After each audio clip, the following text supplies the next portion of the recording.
মান বাকাত মিন খাশিয়াতিল্লাহ মান বাকাত মিন খাশিয়াতিল্লাহ হারামাল্লাহু আলাইহিন নার।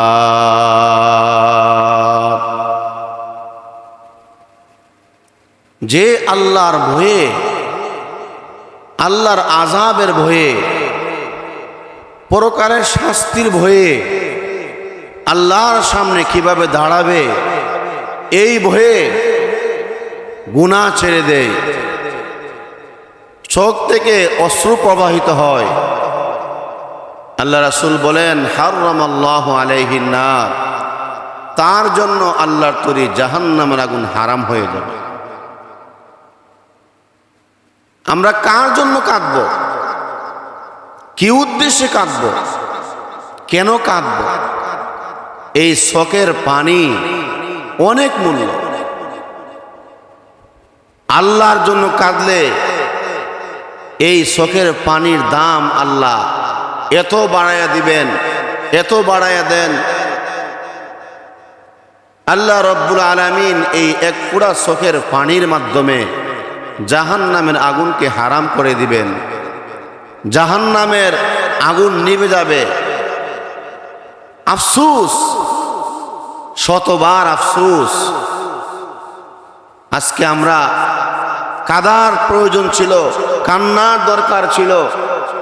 আল্লাহর আযাবের ভয়ে, কবর আযাবের ভয়ে আল্লাহর সামনে আমরা কিভাবে দাঁড়াবো এই চিন্তা নিয়ে কাদার দরকার ছিল। কিন্তু আফসোস সাথে বলতে হয়, দেখলাম গতকাল বাংলাদেশের অনেক তরুণ তরুণীরা, যুবক যুবতীরা, যারা একটা দলের সাপোর্টার ছিল ব্রাজিল 7 আপ, এই ব্রাজিল 7 আপের সাপোর্টার ছিল, তারা হেরে গেছে। তাদের এই হারার কারণে অনেক যুবতীরা কান্নায় ভেঙে পড়েছে, অনেক যুবকরা কান্নায় ভেঙে পড়েছে।